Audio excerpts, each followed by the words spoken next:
नमस्कार, मैं हूं आपके साथ हैदर जैदी और आप देख रहे हैं बड़ी बहस में आज हम बात करेंगे उत्तर प्रदेश में विधानसभा चुनाव के लिए सभी बड़े छोटे दलों ने पूरा जोर लगा रखा है। यूपी के चुनावों में छोटे दलों की अहमियत किसी से छिपी नहीं है।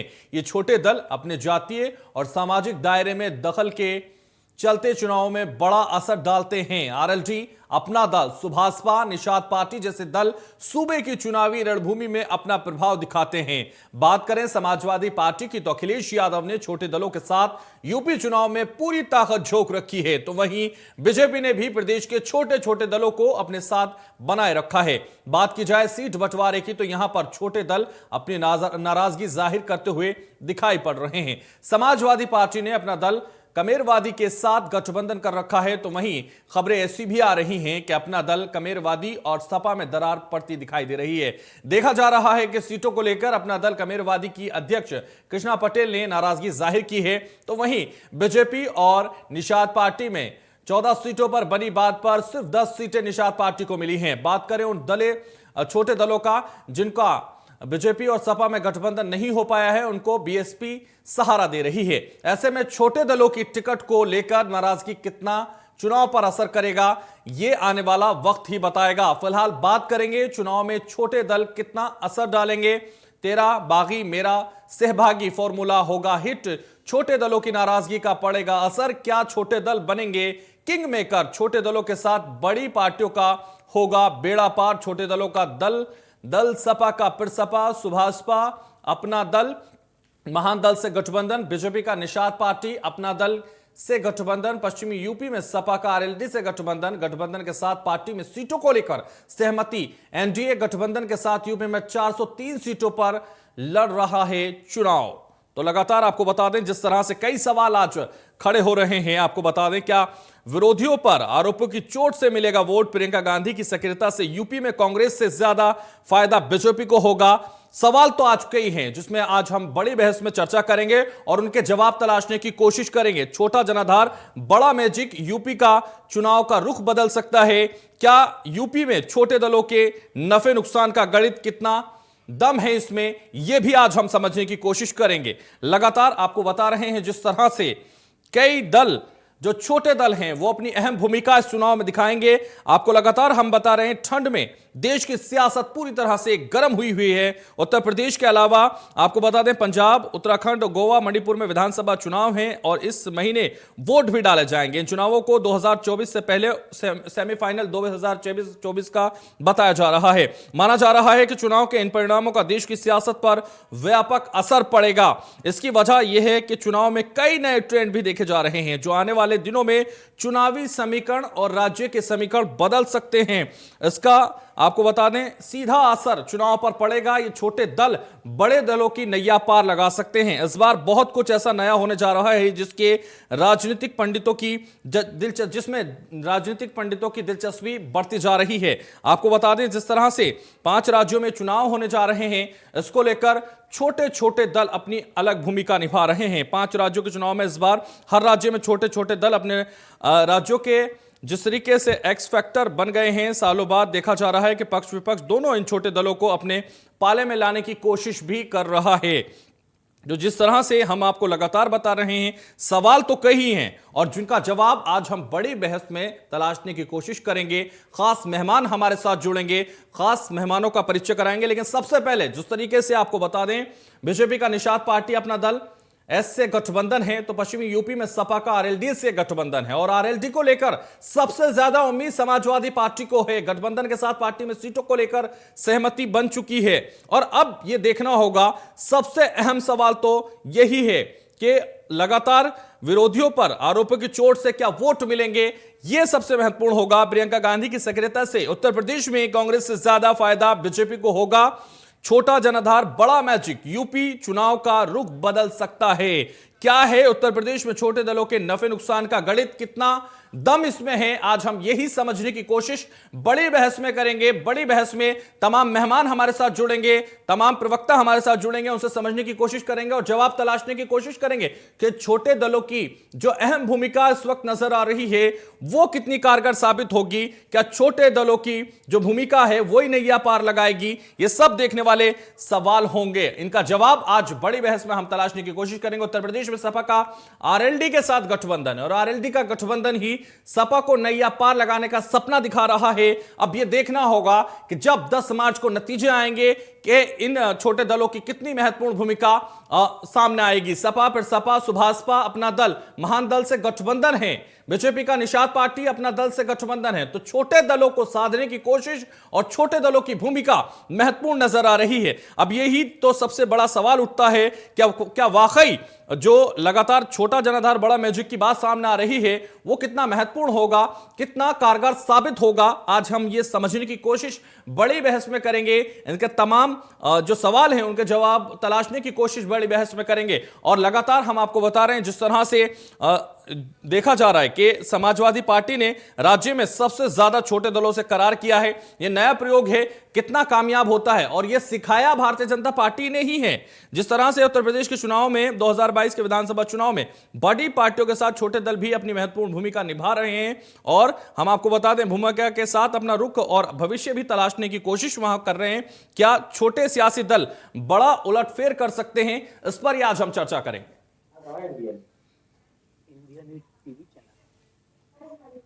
तो पश्चिमी यूपी में सपा का आरएलडी के साथ गठबंधन है, कितना अहम यह गठबंधन साबित हो सकता है? क्या वाकई छोटे दल उत्तर प्रदेश की राजनीति बदल सकते हैं? यह आज हम तलाशने की कोशिश जवाबों को करेंगे और बड़ी बहस की शुरुआत करेंगे। सबसे पहले परिचय कराएंगे मेहमानों का। मेहमान हमारे साथ खास जुड़ गए हैं। जिनेंद्र अर्कवंशी प्रवक्ता हैं सुभाषपा के, स्वागत है बड़ी बहस में आपका।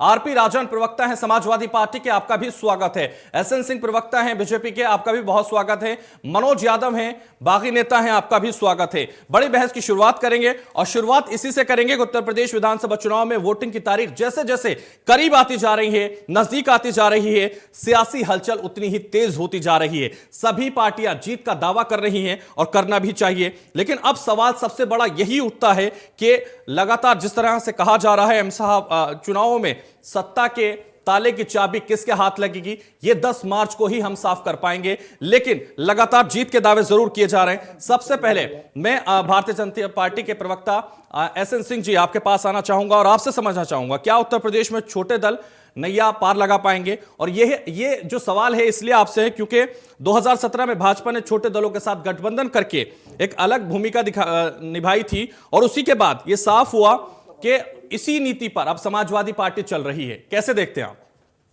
देखिए, इसको 2 तरीके से मैं आपको बता रहा हूं जी। सबसे पहली बात तो होती है कि सबका अपने अपने क्षेत्र में उन विचारधाराओं से जुड़े रहते हैं कि जनाधार होता है, छोटे दलों के भी जनाधार होते हैं। लेकिन दूसरा जो महत्वपूर्ण प्रश्न आता है का मिजाज, कई बार आप देखते हैं लोग निर्दल प्रत्याशी को वोट कर देते हैं और सारे राष्ट्रीय और क्षेत्रीय दल को भी छोड़ देते हैं। तो आज ये समझने की बात होगी कि जनता का मूड किधर है, जनता चाह किस हो रही है, जनता का विश्वास किसके ऊपर है, क्योंकि ये पार्टियां चुनाव लड़ रही हैं और जनता के बीच में जा रही है, अपनी अपनी चीजों को लेके जा रही है। हमारा जो गठबंधन है वो आप देखेंगे कि हमने पूर्ण बहुमत के बाद भी पारदर्शी तरीके से सत्ता में भागीदारी दी और चाहे केंद्र में या राज्य में मंत्री बना। लेकिन जो पुराने जो पार्टियां हैं, समाजवादी पार्टी, कांग्रेस, इनका गठबंधन का कुछ नतीजा ठीक नहीं रहा है। समाजवादी पार्टी का जिक्र करूं तो जब भी उन्होंने गठबंधन किया, गठबंधन के बाद गेस्ट हाउस जैसा कांड हो जाता है। इसलिए जो पार्टियां हैं, सुभाषपा अभी भी आप 2-3 प्रत्याशी ऐसा उतार दी जिसके द्वारा उन्होंने दिखाया आरएलडी से गठबंधन तो आप भी करना चाह रहे थे, जयंत को दावत तो आप भी खूब दे रहे थे, लेकिन आपके पाले में वो आए नहीं। देखिए, अखिलेश यादव इसी बल पे, आरएलडी के बल पर इतनी बड़ी बात कह रहे हैं। उनका बयान आया था पश्चिमी यूपी में बीजेपी को 1 सीट भी नहीं मिलेगी। आप देखिए आरएलडी के तमाम नेता क्यों नाराज हैं। आरएलडी को 38 सीट देके उसके बाद समाजवादी पार्टी के प्रत्याशी आरएलडी के सिंबल पे उतार दिए गए। जाट बाहुल्य एरिया में आप मुस्लिम प्रत्याशी को उतार दिए तो जाहिर तौर पे दोनों तरफ से नुकसान हो गया। एक तो समाजवादी पार्टी के लोग नाराज हो गए और दूसरे जाट लोग नाराज हो गए। मैं तो घूम रहा हूँ, कल से मेरठ गया था, खरखौदा गया था, अभी कल बुलंदशहर में था, आज माट में हूँ। मैं आपके चैनल पे जब बैठा हूँ तो मथुरा के माट में हूँ। तो जितनी नाराजगी देखने को आ रही है इसको लेके कि भाई आपने आरएलडी को टिकट तो दिया लेकिन प्रत्याशी जी ठीक है। मनोज यादव, मैं आपके पास आना चाहूंगा। मनोज यादव, जिस तरह से लगातार उत्तर प्रदेश में जो छोटे दलों की भूमिका है वो आप किस तरह से देख रहे हैं? कितना फायदा कौन सी पार्टी को वो पहुंचा रहे हैं, आप बताइए। देखिए, जो क्षेत्र में काम करता है, चाहे वो व्यक्ति हो चाहे दल हो, जनता के सुख दुख में जिसको चुनाव लड़ना है, जो जनता के सुख दुख में रहता है, जनता उसके साथ रहती है। जिन लोगों ने कभी चुनाव के पहली बार ऐसा चुनाव हो रहा है कि इतनी बड़ी महामारी के बाद ये चुनाव हो रहा है, जिन लोगों ने इन महामारी में जनता के बीच में रहे हैं, बाढ़ में जनता के बीच में रहे हैं, जनता के सुख दुख में रहे हैं, जनता उनके साथ खड़ी मिलती है। अगर पार्टियों का थोड़ा बहुत इस समय दल बदल का जो चल रहा है, हर जगह चल रहा है, तो जो भी जनता के बीच में काम करता है जनता उसके साथ है, चाहे क्षेत्रीय दल हो या व्यक्ति हो या बड़ी पार्टियां हो। और भारतीय जनता पार्टी से पूरी नाराजगी है। भारतीय जनता पार्टी को कोई वोट नहीं करना चाह रहा है। जी, जनता किसके साथ है ये तो सर 10 मार्च को पता चल जाएगा और हम सब देख लेंगे, लेकिन आप किसके साथ हैं ये तो सफा कर दीजिए, ये साफ कीजिए। देखिए, हम समाजवादी पार्टी की राजनीति करते थे और समाजवादी मन बना रहे हैं क्या? जी, फिर मन बना रहे हैं समाजवादी पार्टी की राजनीति करने का? नहीं, मैंने तो ऐसा नहीं कहा। मैं सहजनवा विधानसभा क्षेत्र में काम किया हूं और काम के आधार पर सहजनवा विधानसभा से चुनाव लड़ रहा हूं। समाजवादी पार्टी में मेरे परिवार का करीब 48 वर्षों से पिछला पुराना इतिहास रहा। माननीय नेताजी के साथ मेरे पिताजी जुड़े रहे और पढ़ाई पूरी करने के बाद, पढ़ाई जीवन में ही राजनीति में था, लेकिन पढ़ाई पूरी करने के बाद 22 वर्षों से माननीय अखिलेश यादव जी के साथ में हूँ। और हम लोग जिस दल में अभी तक रहे हैं, कभी भी दल में रह के दल के साथ कभी कोई धोखा नहीं किए। और पार्टी ने हमें 2012 में टिकट के लिए मैंने आवेदन किया था, पार्टी ने कहा नहीं आप। मनोज यादव जी, अखिलेश यादव की तरफ से अभी भी कोई आमंत्रण आ रहा है क्या? नहीं, ऐसी कोई बात नहीं है। और 2012 में मेरा टिकट कटा, 2017 में मुझे टिकट मिला, 10 महीना में प्रत्याशी रहा। फिर मैं निर्दलीय पर्चा भरा, पार्टी द्वारा मुझे बुलाया गया कि आपको 22 लड़ना है, 22 की तैयारी करिए। मैं 22 की तैयारी किया, पार्टी ने मुझे टिकट नहीं दिया। फिर तो मैं हमारे जो कार्यकर्ता समर्थक हैं उन लोगों ने मीटिंग बुलाया, मुझे बुलाया, जनता ने कहा, कार्यकर्ताओं ने कहा नहीं आपको चुनाव लड़ना है, तो मैं अपने कर्म के आधार पर, अपनी मेहनत के आधार पर जनता के बीच में चुनाव लड़ रहा हूँ। तो अभी निर्दलीय प्रत्याशी हैं आप? जी हाँ, मैं चुनाव लड़ रहा हूं। अगर कोई पार्टी मेरे ऊपर भरोसा जताएगी, सम्मान देगी, कांग्रेस पार्टी हमारी सेकुलर विचारधारा की पार्टी है, कांग्रेस पार्टी हमने ज्वाइन कर लिया है, अगर कांग्रेस पार्टी हमें मौका देगी तो चुनाव लड़ रहे हैं, जनता के बीच में है। ठीक है, जनता ही तय करेगी और जनता ही सब कुछ तय करने वाली है। आरपी राजन, मैं आपके पास आना चाहूंगा। आरपी राजन, 2017 में अखिलेश का यूपी के 2 लड़कों का नारा था, 2019 में बुआ भतीजे का नारा था और राजनीतिक गठबंधन भी था। 2014, 2017, 2019 की लगातार 3 बार हार होने के बाद एक बार फिर अब 2022 में नया प्रयोग किया जा रहा है। छोटे छोटे जो पार्टियां हैं उनके साथ गठजोड़ किया जा रहा है, गठबंधन किया जा रहा है। ये नया प्रयोग कितना कामयाब लग रहा है? देखिए हैदर भाई, ये जो गठबंधन है, बात छोटे छोटे दलों की नहीं है, बात विचारधारा की है और क्षेत्र में प्रभुत्व की है, क्षेत्र में काम करने की है। कि जो लोग काम कर रहे हैं क्षेत्र में और विचारधारा के साथ काम कर रहे हैं और जिस विचारधारा के लिए काम कर रहे हैं, और हर दल का, क्षेत्रीय दल का अपना एक क्षेत्र में अपना प्रभाव होता है, उनका काम करने का, लोगों के बीच में रहते हैं, काम करते हैं। तो दल बहुत छोटा बड़ा नहीं कह सकते, बात विचारधारा की है, आइडियोलॉजी की है। तो जो लोग काम कर रहे हैं उस विचारधारा के लिए हम लोग काम कर रहे हैं, विचारधारा के साथ मिल करके, एक विचारधारा जब है तो एक साथ मिल करके चुनाव लड़ रहे हैं। क्योंकि ये विचारधारा जो किसानों के खिलाफ जो लोग थे उनके साथ खड़ी होने वाली विचारधारा है, जो नौजवानों के साथ खिलाफ हैं उनके साथ खड़ी होने वाली ये विचारधारा है, यूनाइट हो रही है। जो बेरोजगारों के साथ खिलाफ है ये विचारधारा उनके साथ खड़ी होने वाली है। आप सब बताइए, जैसे किसानों के साथ क्या हुआ? किसानों को 1 साल तक अनाथों की तरह छोड़ दिया गया। आंदोलन का जब चुनाव आया तो किसानों को लेकर ही पश्चिम उत्तर प्रदेश में पूरा रणनीति तैयार की जा रही है आपकी, यानी आरएलडी से जो आपका गठबंधन है वो जयंत चौधरी को सबसे ज्यादा उम्मीद आपसे है और आपको सबसे ज्यादा उम्मीद जयंत चौधरी पर है। और कहीं ना कहीं लगातार अमित शाह ये कहते हुए नजर आ रहे हैं, कहीं ऐसा ना हो कि एसपी की सरकार बनते ही जयंत के साथ धोखा कर दें आप लोग और फिर उनको हटाकर आजम खान को सारी जिम्मेदारी सौंप दें। देखिए हैदर भाई, बड़े साफ दिल से इंडिया न्यूज के मंच पर कह रहा हूं, समाजवादी पार्टी कभी धोखा देने का काम नहीं करती है। हम किसी को धोखा नहीं देते हैं। आप हमारा इतिहास देख लीजिए, हमने कभी किसी को धोखा नहीं दिया कि हम धोखा देने का काम करते हो। समाजवादी पार्टी बड़े साफ मन से विचारधारा के साथ, जो लोग विचारधारा में आ रहे हैं, विचारधारा से जुड़े हैं, विचारधारा के लिए हम लोग लड़ रहे हैं। ये विचारधारा जो कर्मचारियों के खिलाफ जो लोग, भारतीय जनता पार्टी कर्मचारियों के खिलाफ। राजन जी आऊंगा आपके पास। मनोज यादव कुछ कहना चाह रहे हैं। मनोज यादव जल्दी 10 सेकंड मनोज यादव को सुन लेते हैं। आरपी राजन, मनोज यादव कुछ कहना चाह रहे हैं, जल्दी रिएक्शन। जी, धोखा तो मेरे साथ ही हुआ है। ठीक है, संघर्ष मैंने किया, लाठी मैंने खाया है, टिकट ऐसे आदमी को दिया जो कभी संघर्ष नहीं किया, दल बदल के हमेशा राजनीति करते हैं। हमारे गोरखपुर कहीं जाने की जरूरत नहीं। आरपी राजन यहीं मिल गए जिनके साथ धोखा हुआ है। जो दावा आपका था उसकी पोल यहीं खुल गई। देखिए जितनी सीटें हैं, कोई भी आरपी राजन मैं आऊंगा आपके पास। ठीक है, जैनेंद्र अर्कवंशी हमारे साथ है। जैनेंद्र अर्कवंशी, मैं आपके पास आना चाहूंगा और आपसे भी समझना चाहूंगा, उत्तर प्रदेश में छोटे दलों की जो भूमिका है उसमें बेहद महत्वपूर्ण भूमिका आप भी निभा रहे हैं और पिछली बार भले ही भारतीय जनता पार्टी के साथ थे, इस बार आपने भी पाला बदल लिया। तो क्या लग रहा है आपको, क्या आप बेहद महत्वपूर्ण भूमिका में हैं? बिल्कुल हैदर भाई, छोटे दल की बात नहीं होती, बात होती है कि किसने जमीनी स्तर पर कार्य किया है। और हमारी जो जहां तक पार्टी है, राष्ट्रीय अध्यक्ष जी का सवाल है, ओम प्रकाश जी ने जमीनी स्तर पर काम किया है और जो उन्होंने एक पार्टी का भी गठन चाहे 2002 में किया, तो उससे जुड़े सभी कार्यकर्ता जमीनी स्तर पर दिन रात लगे रहे। और जहां तक बात रही क्षेत्रीय दलों की या छोटे दलों की जो आप बताना चाह रहे हैं, तो मैं बताऊंगा कि देखिए, पहले कभी अकाली दल भी एक क्षेत्रीय दल था। 1920 में सबसे पहले अकाली दल और लेफ्ट पार्टियों ने गठजोड़ करके धीरे धीरे अपने आप को आगे बढ़ाया। चाहे 1949 में जस्टिस पार्टी बनी हो, चाहे आपने क्यों पाला बदल दिया सर? आपने क्यों पाला बदल दिया? नहीं, हमने कोई चुनाव, भारतीय जनता पार्टी के साथ डील ठीक नहीं हुई क्या इस बार? नहीं, समाजवादी ने कोई बड़ा टॉफी या बड़ा कैप्सूल दे दिया क्या?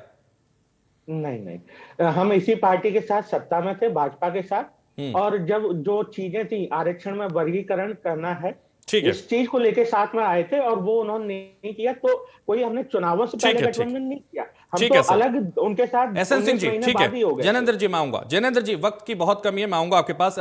एसएन सिंह जी आपके पास आना चाहूंगा। अवध में बीजेपी ने सेफ गेम खेल दिया और आऊंगा मैं। राजन जी आपके पास भी आऊंगा। अवध में जिस तरीके से बीजेपी ने सेफ गेम खेल दिया है, पुराने चेहरों पर भरोसा जता दिया है, या सीटें बहुत सारी थी इसलिए ये गेम खेलना पड़ा, या पूरा अयोध्या, बहराइच, बलरामपुर, गोंडा सब जगह जो प्रत्याशी थे वही रिपीट कर दिए, यहां बदलने की जरूरत नहीं पड़ी क्या?